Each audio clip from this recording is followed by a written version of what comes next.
Sports psychology is the study of the psychological and mental factors that influence and are influenced by participation and performance in sport, exercise, and physical activity. Recognizing that you have a mental illness is the first step to increasing your ability in your chosen sport. In the several previous touch football practical lessons, it has come to my attention that my weakness when playing this sport is my lowered confidence and self-esteem.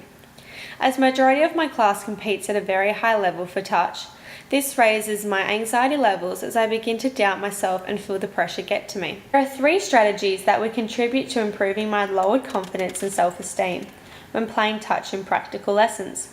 These include goal setting, positive self-talk, and thought stopping.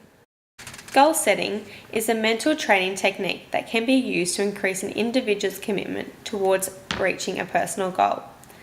Redirecting your focus to a certain outcome in which you are working towards is vital if you want to improve your performance level and continue to keep regaining motivation. It helps you to stay focused on the job. This strategy would be very beneficial to me as it would improve my confidence. As I keep kicking my goals, it would boost my self-esteem as it would make me feel good about myself. Positive self-talk impacts hugely on an athlete's confidence and self-esteem in general. This encourages athletes to consistently be thinking or saying positive thoughts to themselves to improve their performance and even behaviour. This then puts the athlete in a positive mindset. Not enabling negative thoughts to come into your mind is called thought stopping. This can assist in reaching your goals and maintaining your concentration as it allows you to refocus all of your energy into the game. To be able to implement these strategies into my touch training and games, an action plan will need to be set to improve my confidence and self-esteem. When setting goals, I need to set goals that I know will be achievable, therefore not leading myself towards disappointment. In this circumstance, I will need to choose goals wisely. The smarter guidelines will assist in this as it will give me an idea of how to choose a goal appropriately to suit myself and the situation.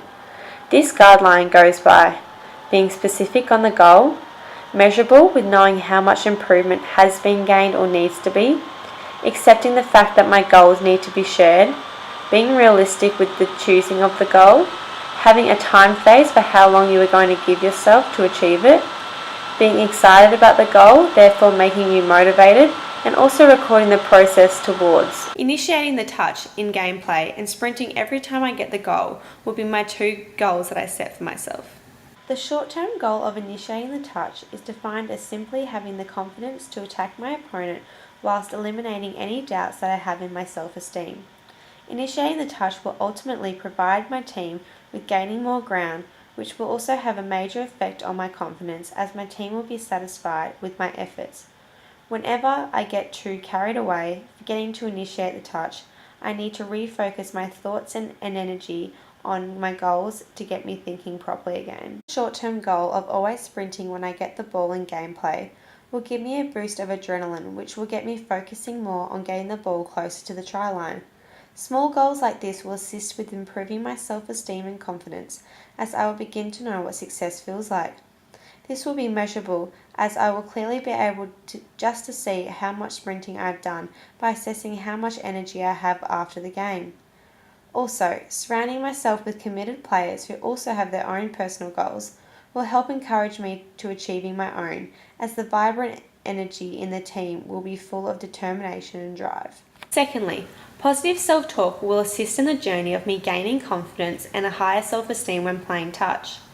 Being encouraging, instructional, or motivational is all types of self-talk that has been shown to improve in the player. This will then have my brain thinking optimistic thoughts, resulting in my training being more effective in class.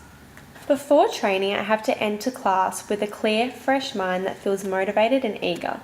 This will take a fair bit of organisation as I will have to set time before every lesson to get myself in the right frame of mind for what's ahead. During training in class, I need to make sure that my focus is maintained throughout the whole lesson to ensure that everything that is being taught I am processing. I will do this by asking myself questions about what I have just learnt and when I can use this technique. This is such as telling myself that I'm going to catch and pass twice in every set of 6, or also call for a switch and a wrap. Not concentrating in vital exercises when learning or improving techniques like this will lower my confidence in gameplay, as I will not be performing as well as I could because the techniques that I may have not been able to pick up in class I can't use. After training, having a reflection on class will help assist with me realizing what worked and what didn't.